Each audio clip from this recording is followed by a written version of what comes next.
Assalamu alaikum wa rahmatullahi wa barakatuh. How are you guys doing? I am joined with a very, very special guest. And I'm not talking about Sabur Ahmed, he is very special. But we're talking about Sheikh Abdul Hakim Idris, who is the Inspector General of the World Uyghur Congress. Assalamu alaikum, how are you? Wa alaikum assalam. Thank you. Wallahi, it's a pleasure to have you. It's a real pleasure to have you. Finally, I mean, Sabur has said some really amazing things about you. And we know the work that you're doing in terms of the activism and indeed the academia. I mean, this is a book of yours, isn't it? Yes, I'm very honored to have this opportunity, especially from my brothers and sisters in faith, my own religion, talking about their brothers and sisters and the voiceless people right now in concentration camp in China, where they have to denounce their religion. The copy of Qurans were burned, the mosque turned in the bars, and to see Islam religion as a illness, backwardness, and they want the Chinese communist regime want to rewrite the Quran, openly telling Chinese version of Islam. And in this time, to have in your show like your brother, and it's very honor just for me like who has doesn't know if my father, mother, or my sisters and the brother alive or not, almost 4 years. I'm not only one, I'm one of the hundreds, thousands of Uyghur people around the world in diaspora. We go in the bed, without knowing our loved one is still alive or not, our sister is raped or not, our children, raising in atheist system. And in these circumstances, we in diaspora, so Uyghur people left alone, and we need, like a talk like this, and that did give us, hope, and I'm very happy be with you. Thank you. Wallahi, what you just said there really struck a chord in my heart because it was something. I mean, Sabura, we've heard this before with Dr. Burhan, haven't we? I know it's just so painful to hear. It makes me. Like, the emotions it stirs within me when someone says this to me is you feel sad, you feel sorry, but then you feel so angry as well, don't you? Just knowing that there are people out there that are responsible for this kind of thing. Yeah. I want to ask you a little bit more about your story, Sheikh Abdul Hakim. Tell us, you've just said something like I've never heard from that many human beings in the world. Even in the worst, most affected areas in the world, and I've been to bad areas, most badly affected areas. I've been to Cox's Bazar, seen the Rohingya. I've seen people in sub-Saharan Africa. I've seen people in the Middle East. But many people don't. Not many people have the same kind of thing that they can tell me that they don't know where their family are still alive or not. When was the last time you spoke to your parents? Last time I spoke my mom 25th April 2017. I have an open letter to my mom end of this book. And what every day if I pray, what for a dua I do. I tell Allahumma arham amwatana wa ahya'ana. Without knowing if my parents which means may Allah bless, have mercy on our living and our dead. Yes. If they dead, Allah bless them. If they're alive, Allah bless them. That is the pray right now, as we were Muslim, we are doing right now. And I want to tell one simple story. The Chinese communist regime, if they put a person in concentration camp, this now because I interviewed some camp survivor for this book, they put in the Before jail. you continue, this is a book that you can get online. Yes, it's in Amazon. It's called Menace by Abdul Hakim Idris. Yes. You can get it on Amazon. Yes, Amazon. Okay. There is a Kindle version too, and you can download worldwide. And they, if they put in the jail first time, they tell them, they will tell them, you are here. Nobody's know you are here. Your relatives don't know you are here. Even your God doesn't know, A'udzubillah, you are here. No. If he knows, he should come pick you up. This is this attack is They have no idea, wallahi. Yeah. They have no idea how that word will come Yes, back to haunt them. this- They have no idea how that word will come back to haunt them. That very word. yes. It's comical that their atheism leads to them to this kind of foolishness. Yes. And sorry to interrupt you, but I have to make a comment about this. Really, it shows you, for those individuals who say that atheism, materialism, and all these kinds of things have nothing to do with on the ground stuff. These guys are attacking religion on atheistic grounds. Your God doesn't. What have you got to? Why is you bringing theology into this? Yeah, absolutely. And as you'll find in his book, the concentration camp Absolutely, this survivors is ridiculous. give a detailed account of what happens. One of the survivors, Sister Zumra Dawood, who I interviewed previously as well, she said on the first day when you're there, they teach you that there is no Allah. Like that's part of their curriculum. Why are they so angry about the theology? Well, I just wanted to, sorry, Sheikh. They have built these camps, they've built these concrete prisons, they have spent millions of pounds, and they have erected these structures in East Turkestan because the people refuse to give up La ilaha illallah. That's why they exist. Because if the Uyghurs gave up La ilaha illallah, there would be no need for these camps. So these camps exist because the people refuse to give up Islam. If you look, So we cut you off. no problem. If you look in China, there are 1.4 billion people living in China, and the Uyghur Muslim, what the Chinese in their statistic, it's always the lowest. They say 12 million Uyghur Muslims. With the Kazakh, Kyrgyz, other Turkic Muslims, maybe we are 15 million Muslims. They couldn't eradicate our religion Yes. or culture Yes. last 70 years. We, this is not the first time they burnt a copy of Qurans. They burnt a copy of Qurans in the Great Leap Forward in 60s, Cultural Revolution in 70s. They, destroyed the mosque at that time. Even look, in Kashgar is like a Bukhara or Samarkand, the ancient city in Central Asia, where the Khanlaq madrasas, for the theology, for Islamic religion, very famous city. They left there in the end of 70s, 2 mosques in Kashgar. But we as a Uyghur Muslim, we get a little bit tolerated freedom. We built our mosque. We, get our religion again. Yes. And our religion, Islamic religion, saved us to become kafir or like a Han Chinese atheist. Imagine, the Islam saved Uyghur people in 1.4 million peoples around.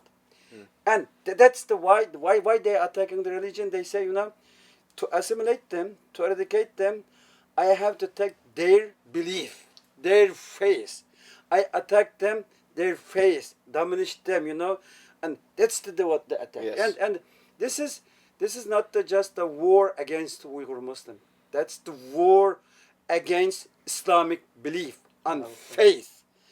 The Islamic faith is not just belong to Uyghur Muslim. It's belong to all Ummah Islami. Yes.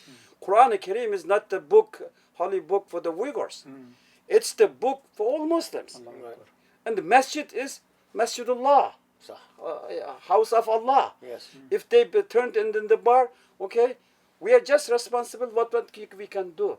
For this is every Muslim believer is responsible, stand against this war on faith. Yeah. Yes. War against Islam. Yes, This is something very important.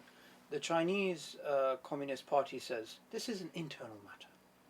We say anybody that says La ilaha illallah and you oppress them, this is not an internal matter. This is a matter that goes and reaches the entire Muslim world. So they want us to give up and say, oh, here's the border, so these people are being oppressed, don't worry about them. But if you look at what they're attacking, they're not attacking them just being Uyghur. They're attacking them because they believe in La ilaha illallah. Now, Sheikh Idris spoke about, the destruction of the mosque, the desecration of the Quran, all of these things, the rapes that happen in these concentration camps, Yes. the separation of children, hundreds of thousands of children separated from their parents. But here's something I just want everybody to picture. They would put their filthy communist flag above the name of Allah. And they would allow the world to watch that. So if you watch the mosque in the Eidgah Mosque that you have in Kashgar. This mosque, it had Bismillah ar-Rahman ar-Rahim at the front. This is a few years ago, and you find many, many Muslims praying there. Now they've removed the name of Allah and they've stuck their filthy flag on top of the masjid, and everybody around the world sees that atheism is above Allah from their perspective, that they believe that this is the way forward. And we say Allahu Akbar, Allah is above atheism, Allah is above communism, Allah is above the Chinese Communist Party. So their message is clear. It is, we are at war with Islam. That is their message. And in the other masjids, you find the actual picture of Xi Jinping. You actually find his picture. Now we know the pictures are not allowed in these masjids. We know that you're not allowed to have these images in mosques. And they've put his picture in the direction of the Kaaba. And even in some places, they have made their own Chinese Communist Party's azan. They've actually made their own sort of thing about the motherland and this and this. Muslims on Eid have to listen to the national anthem, which is full of obviously communist ideology. So, as Sheikh Idris is saying, this is not an internal matter. Anybody who says La ilaha illallah, this should make your blood boil and make you understand this is our responsibility. I want to ask a question. Yes. Okay. Going back to your situation here, you are the head of the biggest Congress, isn't it? And most The Inspector General. Sorry, I apologize. You are the Inspector General, okay, of one of the most, if not the most influential, the oldest for sure. It is it's the actual representative of the Uyghur diaspora. Right, isn't it? Yeah. Right. So, what can we do on the ground? This is my question to you. What can we do on the ground? I am the General Inspector of the World Uyghur Congress, which is the umbrella organization for the Uyghur people in diaspora. Our leadership will elected by the delegation. Delegation will be elected by the people of East Turkestanis, they living in the diaspora in the free countries. We had last month a free election for delegation for the next Congress. We have in 12th November in Prague. We elected freely our delegation. It will be held in the next Congress. It means the World Uyghur Congress is representing the all Uyghur issue in the world, like a exile government or representative. So this is quite a big thing. Then, big things, yes. Yeah. And we have local organization in the UK, in Europe, in America, and everywhere. And this is like an umbrella organization. Right. So, for your question, what can be done? Yes. Our problem is not in Western country. In Western country, there will be reports about the Uyghur genocide. Many parliaments, declared it's a Uyghur genocide, and it will be held right now here in the UK, the Uyghur Tribunal. Our problem is to reach out our brothers and the sisters in Islamic countries. We asking them not, fight for us. We asking them just pray for us. Like every Muslim pray for Palestine. For every Muslim, depressed everywhere, they praying for them. We want, a part of this ummah. We are a part of this ummah. Yes. We want to just, that our brother and the Muslims just pray for us. And we have difficulty to reach out Islamic countries. Many reasons, maybe you know that. We have Chinese influence and that. But we have still in Islamic countries many institutions, many influential people, imams, scholars. I think we should reach to them through the Muslims living in Western country. Because as a Muslim in Western country, we have luxury to get information, but this luxury make us fard to inform, responsibility to inform our brothers and the sister Islamic countries what's happening there. Yeah. If they don't know, yes. we can, tell them, look, just in 1 month, one khutbah of Friday, talking about the Uyghur issue from just, perspective of Islam as a brotherhood, as a part of an ummah. That's a question. Yeah, we had a protest, as you know, in London. It was probably one of the biggest protests. 1st July, yeah. 1st of July, and it was pretty successful. Yep. We've heard that it has actually made the Chinese government make amendments, even on the ground in in China, in East Turkestan. They made them people go to Eid prayers and stuff like that. Do you think that activism, protesting, and these kinds of things has an impact? And if so, how do you advise us to do this?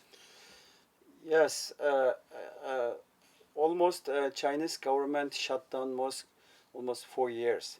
Last year, nobody go to mosque to pray for the Eid al-Adha or Eid al-Fitr Ramadan. Yes. But this time, after 1st of July, when our brothers and sisters and faith Muslims went to front of Chinese embassy in London, Subhanallah. which is like a Subhanallah. Chinese foreign ministry for the Subhanallah. China, Yes. asking them, we are here, we want ask about our brothers and sisters in East Turkestan. We are here. Maybe Allah, maybe there were thousands the people attended this demonstration. Yes. Maybe Allah showed them thousands, 100,000. Allah. They get scared, and then the Radio Free Asia reported Yes. the Chinese Communist government forced Uyghur Muslims over 60 years old to go mosque. Allahu Akbar. The police went to every home, you go mosque. The people are scared. So you're telling me it has a material impact to actually Material change? impact. Allah. That's it. Because the Chinese Communist regime is very afraid about PR, public PR, relations. Yeah. especially in Muslim countries and the Muslims, because China's money came first from Muslim countries, Yes. and if they lose the money, if they lose the resource in Muslim countries, they will lose everything, and that's the crucial. So And this is working. this is working. We have to say now, and we're going to mention this at the end once again, that we are going to organise another protest. And it's going to be on this, was it the 2nd of November? 12th of Sorry, November. 12th of November. Which is the East Turkestan National Day. Yes. Because in 1933 and in 1944, they had their independence and it was crushed by the Chinese machine, Yes.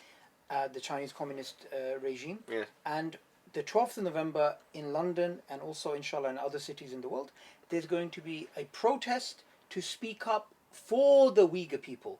Now, Sheikh Idris here, he was speaking about, obviously, the impact of that protest. But I just wanted to highlight something.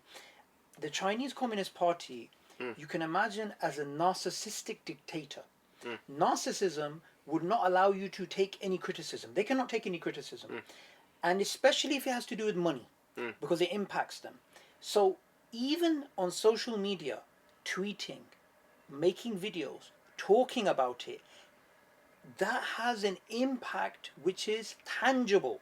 The protest definitely has one. If you're at home, share this video, tell your friends and families about it. Go to your local imam and say, why haven't you spoken about the Uyghur people? Because I want everybody to remember something. Turkestan, the land of Turkestan, which is an ancient land of Islam, this land became Muslim over 1,000 years ago. And in this land, we've had, from this land, people who've come to defend the holy lands of Islam, like Sultan Qutuz from Egypt, he was from Turkestan. Babur from the Mughal Empire, who established the Mughal Empire, he was from Turkestan. Alp Arslan, who defeated the Romans and actually conquered the Roman emperor, was from Turkestan. And then, of course, the Ottomans, the Seljuks, and all the rest. Beavers. Yeah. Oh. And what we need to understand is Islam has been supported, has been given support from Turkestan for hundreds and hundreds of years. Now they need our Now help. they need it back. Now they need our help. Yes. And they have been Islam's So, elite troops for Well, you hundreds said of something. yeah. You said something to me, Sheikh Abdul Hakim, which I think is a very important point, and I want to put it to you as well. You said something to me which I think was such a profound point that it should be on the public record. You said, of all of the causes in the world, you mentioned Palestine, you mentioned the Rohingya, there's so many horrible, especially Muslim-related causes, like humanitarian causes. You once said something to me which really stuck, which is that the Uyghur cause, of all of those causes, is potentially one of the most solvable causes. Because, it's with the Palestine issue, for example, the superpower is against us. The superpower is in bed with Israel. And not only is the superpower in bed with Israel, it just seems impossible to get the objective met, really, unless something dramatic happens, absolutely dramatic. Whereas with this situation here, it seems to me that because the powers that be here, the superpowers, the hegemony, the American hegemony, is fair enough in an interdependent economic relationship with China, because they both need each other economically. But at the same time, they are in a PR kind of cold proxy war. Yeah. This could actually work. There could be, I believe that if we put enough pressure on China, it doesn't have to be military pressure. It really doesn't. I think economy motivates these people, like you said. Yeah. If it gets bad enough for these people, they will stop doing what they are doing. I genuinely believe that alleviation of this situation can happen with a lot of international pressure and PR alone. PR with a robust economic strategy as well, which can be generated from the PR, can alleviate the situation to a point which is completely indistinguishable from what we see at the moment. Do you think this is a fair representation? Yes, it's a fair representation, and as I said before, the 1st of July impact. Yes. And we are talking right now, again, 12th November, Yes. Turkestan National Day.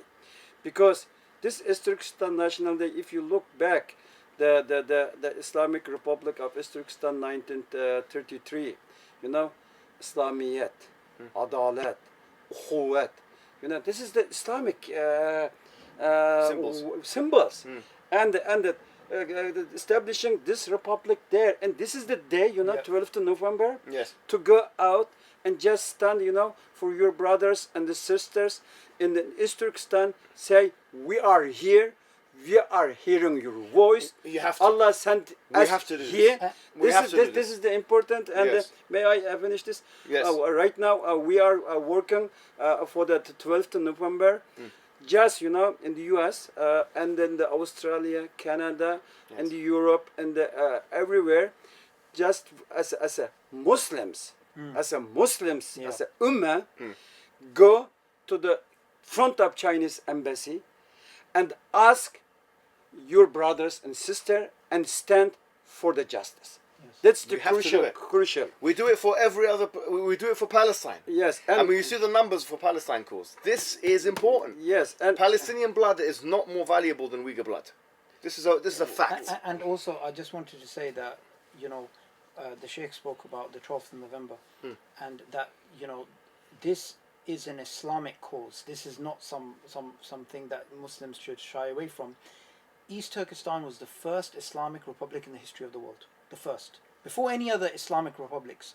And even if you look at the people, the old pictures of who's there, you will find that there's a lot of Islamic symbolism, a lot of Islamic slogans. Even when, for example, the Uyghurs, when they are, they are representing their cause, they will say, Dinam Islam, Militum Uyghur, Watanam Shirkiya Turkestan, Dushmanam Khatay Tajawuz Chirle. I'm not gonna translate that. I'm not gonna translate that. the Right? Uyghurs better than mine. I'll tell you, when I looked at this, I said, this is not a secular slogan. This is not a slogan about, communism. The Uyghurs are Muslim. This is their slogan. They believe in this. And we all know that in Islam, if we do not help each other, then one by one they will pick up each one. Allah. And this is the thing. Sheikh Haytham, when he was speaking about the Uyghur cause, he narrated a narration of the Prophet ﷺ, and I'm going to paraphrase it, that if we do not help a person, and then they are in a difficult situation, then it could be that Allah puts us in that situation. Because we could have helped him, we didn't. So what is to say? The whole Muslim world is silent on this issue. And then, one by one, China does this to each Muslim country. Yes. This is something I heard from one Uyghur activist, and this, wallahi, stuck in my head. East Turkestan is Islam's eastern fortress. If that falls, it's game over. That's your first point of stoppage. And what's being required? Just activism. And just in the same way that Israel stopped its actions in the recent conflict because of the outcry, same way the Chinese, they'll give up. They will give up. They'll give up. They'll be like, okay, It's not we're worth not it for gonna them. do this. It's not worth it for them. It's, by the way, what the stakes for Israel are different to the stakes for China. Like, you can imagine China, saying, whatever, it's not worth it for us. Israel are not going to do that. They're not saying we're going to give up our country. This is something they've been fighting for years. Yeah. For them, it's different. Yeah, and sorry, just to clarify. Where we're telling them, don't genocide. Yeah, so even Don't rape women. Yeah, so when it comes to Israel-Palestine, it's totally different because the Chinese call East Turkestan Xinjiang, new territory. They know it's not their territory. Yes. That's why they call it new territory. Two, in their constitution, they recognize it's an autonomous region. So meaning it should have everything except foreign policy, but it doesn't do that. So even the Chinese regime itself understands this is not their land. It's not their land. But They know it's not their land. But what we're saying is, at this point in time, there are so many objectives to be met before we're talking about this land being independent. Yeah. We're talking about the genocide being stopped, the concentration camps. There's so many things that can be improved. Yes. And it's so many things that can be improved at lower stakes. Yeah. Do you see what I mean? Yeah. So I just feel like this is something we must partake in, and it will be, I think, almost a form of discrimination, I must say, if we show so much support to Palestine and Palestinian cause, which, okay, fine, it's a holy land, it's extremely important, but we show minimal support to the Uyghur people. I just wanted to say something that Mohammed Hadib, he's one of the volunteers for the Uyghur Freedom Organization. He agrees with this, even though he's Palestinian. He said if the Palestinians were sent over to East Turkestan, if the East Turkestanis were sent over to live in Gaza, to live in these places, right, to go under the oppression that currently the Palestinians are going through, the East Turkestanis would consider this a holiday. The oppression in East Turkestan is so severe that if they went to Palestine, they would say, Alhamdulillah, this is all right. Not to trivialize, of course. No, absolutely not. Not to and, trivialize. and you're absolutely right, because someone did point this out, that we shouldn't trivialize the Palestinian issue. Yeah. But as a Palestinian, Mohammed Hadib, he said, look, this makes sense. Because the fact is, if you're in Gaza, in these, you've done protests on this, you know this, the killing and all of this damage that's being done. At least with your family, you know they're dead or alive. At least the Palestinian children are being raised as atheists. There is a different level of oppression happening in Chinese-occupied East Turkestan that actually makes other forms of oppression, which are horrible, look more timid. And I think that's the most extremely worrying thing about حفظ this. الدين is مقدم على حفظ النفس, which in the maqas of Sharia, there are 5 things that Sharia came to protect. The number 1 is حفظ الدين, the protection of religion. Then it's the protection of one's own self and human beings. So if we see a situation where people's deen is being changed forcibly, they're talking about compulsion on religion, talk about Islamic tropes and Oriental, they're doing it. They're forcing people out of a religion. We're seeing that, then that must be prioritized. Yeah. That must be prioritized. And I just wanted to add something. The numbers that we have in the Uyghur tribunal, which is taking place this weekend, they're going to give their verdict in December. Some of the academics, they're talking about hundreds of thousands of children, have been removed from their parents while their parents are alive, and they're being socialized into this atheist ideology. So it's not just to do with a few hundred. It's not a joke. And if you extrapolate that, that means, and this is not overhyping the situation, there'll be nobody to say La ilaha illallah in East Turkestan in the next 50 years, if this continues. Like, this is what they are planning, to eradicate Islam from its very root, but they have their plans and Allah has His plan. Yes. And this is how we have to get involved. We're talking about missionary work, we're talking about apologetics, we're talking about going to convert people and all that stuff, and people are being forcibly, and we can change it. And so if we can't change that, then we haven't done our jobs. Like you said, it's fard kifaya. It has to be fard kifaya on the ummah. And who would be most qualified and advantageous in an advantageous position to do so, except for, as you mentioned, the people who have the most freedom. We have the most freedom to do these things than any Muslims in the whole wide world. Yeah. This is the truth. So it's upon us. It is really upon us. Yes, and look, this is not just the Uyghur tragedy, Uyghur genocide, Uyghur issue. It's, as I outlined in my book, it's all Islamic issue. Yes. Because we are just front gate, Yes. to stop them there. Killah. Because we have the knowledge, we have the experience, we paid, a lot of lives to get the knowledge, how to deal with them. If they, get eradicated East Turkestan, and they will, will be in Central Asia. And this is every Islamic country's issue. It's a so big issue. I'm outlined in this book. I ask every responsible Muslim brothers, look around him in his country, where he is or she is. Look what the Chinese government or Chinese business people or Chinese so-called investors doing there. They will find out. This is the forced labor not staying in East Turkestan. They building already in Africa thousands fabrics. Right now they're paying for the people there to working minimum wage. Few years later, they will cooperate with their military dictators, tell them bring people from the prisons, let them work for free. They will bring for the prison to work for free. If the prison's layer, they will make a new law, put the young people in the prison, let them bring to the forced labor. This forced labor issue already almost in Africa. I can mention in this book some name of the countries, some politicians, and this Uyghur tragedy. I am asking every my brothers and sisters, Yes. not just as a Uyghur issue or Uyghur problem or Uyghur. It's their own problem, their Yes, sir. country's problem. Yes. So, Sheikh Idris says something which is very important. Yes. This is first and foremost definitely a Muslim issue. Yeah. However, it's going to affect non-Muslims. It's going to affect, like you said, Africa. It's going to affect Latin America. It's going to affect other things. So even though, because we are Muslims and we are united and the Ummah is one body, we are speaking up. But for anybody who's watching this, and if you're not Muslim, this is going to affect everybody.